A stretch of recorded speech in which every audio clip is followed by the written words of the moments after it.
as I said, the voice that is often there to ask us to give up or to inspire us to give up, it's just a story that we tell ourselves, right? Like it's not necessarily a fact. It might just be a feeling or a story. So I will go over this week in your text messages too. It is in your journal, but it is one of my favorite practices for myself. The story versus truth little worksheet. So there are stories that we tell ourselves, and I know that you have them, and these are just three that are mine. So this is specifically my own worksheet, and me getting vulnerable with you on kind of the how I try to overcome the story and turn it into more positive action. So, okay, three stories that I tell myself. I have no time. I have no self control. So I overeat, but really, it's just I have no self control. And that I don't finish what I start. The last one is the most painful one that like every time I like say it aloud, it's like but these stories that I tell myself constantly, every time I try to speak, every time I notice myself speaking negatively to myself, it is usually around these three stories of I have no time, I have no self-control, and I don't finish what I start. Um, so I try to look at them and say, okay, this is just the story that I'm telling myself, but let me dig deeper into this story and think about what the actual truth of it is. So I will say, I have no time, to wash my face at night.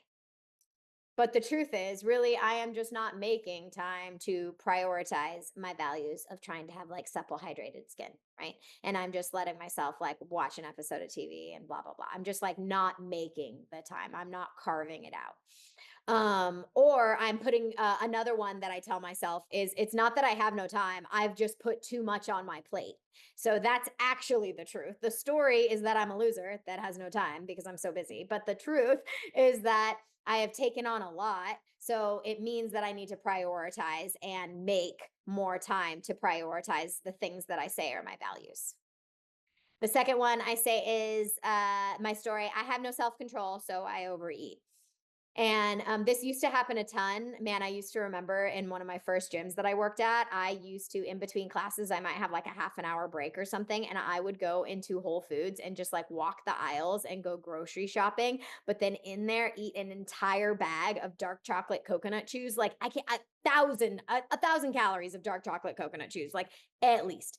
And I'm afterwards, I check out and then I walk back before I teach my next class. And this just like shame sets in of how worthless I feel because I've overeaten. And I'm like, God, I have no self control. I'm about to be over there and like, preach about fitness and do all this stuff. And meanwhile, I'm eating 1,000 calories of dark chocolate coconut chews.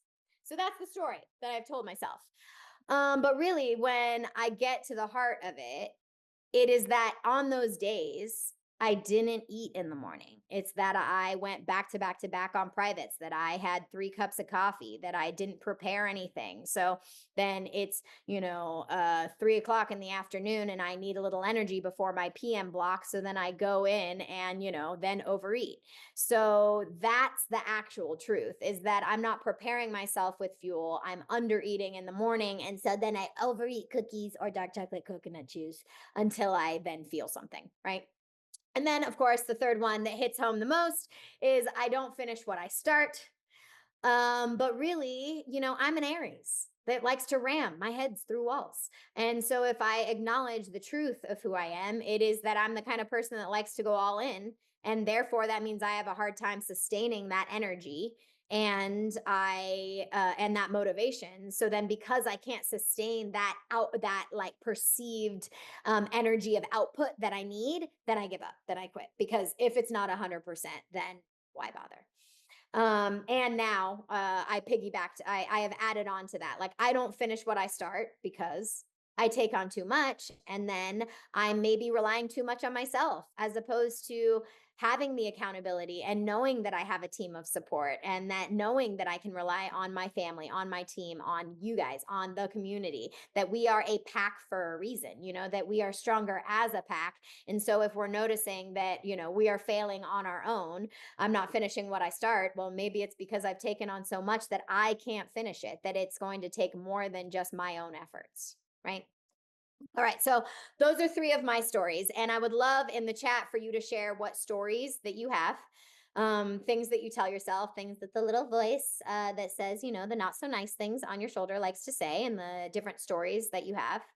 So write those down into the chat right now, and then as I go through, it's kind of like, okay, what do I do from here? So I start off with my habit or my story. So the habit is that I procrastinate. The story is that I tell myself I have no time. The truth is really that I'm just not making time to prioritize my values or to prioritize enough of the things that are on my plate. And so then the replacement habit or the replacement action or the act despite how I feel actionable is then to use Sundays to schedule my time for the week. And that seems like an obvious thing. And then now for me, my Sundays have turned into, like, as you guys kind of know, I keep seeding this. Like, I want to be 90 days into the future. I want to always know where we are and have like our schedules planned out for 3 whole months. That is my goal. Not like to a T. I don't need to like map out when I shower and pee, but like just overarchingly, if I know that I need to make time and carve out time to prioritize my values, and that my values usually take place, they're not short-term efforts, they're long haul efforts, then using my Sundays or using the start of a quarter or the end of a quarter to prepare for the next quarter is, then the replacement. All right, I'll keep going as y'all are thinking. I overeat. So that's the habit. The story is that I tell myself I have no self-control. But really, it's that I've undereaten in the AM, and don't prepare meals to fuel me. So then end up overeating, and it's always like the quick carbs, like the carb plus fat ratio, like the things that are very like moreish and feel good and instantly satiating, but then ask for more because your body's like literally begging you for nourishment. And so then my replacement is that my non-negotiable is now eating breakfast. And I have a palm full of protein at every meal. I try to prioritize my, yogurt or my oats with protein or da da da. And then I joke, I say, and then I enjoy one cookie, and then I don't feel bad about it. Then it is a choice that I am making, as opposed to something, a voice that is calling to me, or something that I am either, trying to restrict, and then therefore it calls louder to me. So usually I always notice that when I prepare and, get 50% of my protein before noon, then usually I am eating right for the day and I'm not overeating at the end of the day. All right. Oh man, isn't it funny that you can notice that I literally in the actionable didn't even do that? I don't finish what I start, because for me that actually is the one that triggers and I'm going to run from it. So in here, apparently I switched it over to I stay up too late. I need the TV to fall asleep. So this is something that a lot of people have shared though in the past couple weeks, is they stay up late and they have to have the TV in order to like get their brain to turn down.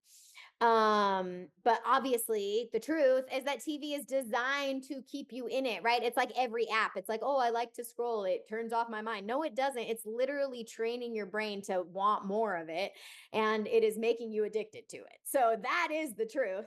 And that resisting it is going to take effort. That's what we're at odds in, in a time that we live around a ton of screens. So just noting that truth, where it's like, oh, I'm not a loser, then I stay up late. And it's that that in this day and age, screens are designed to make you addicted. So therefore my replacement habit is that I have to build a nighttime routine to soothe me and limit my time on screens. So maybe it's I have an episode instead of 5 episodes, right? Where it's like you're not cutting it entirely, you're just limiting it. So if you're used to just letting it, Netflix roll over and over and over, you tell yourself that the non-negotiable is only 1 episode per night, and then you have to move on to the rest of your bedtime routine kind of deal. All right. Any questions on this kind of, story versus truth versus action worksheet.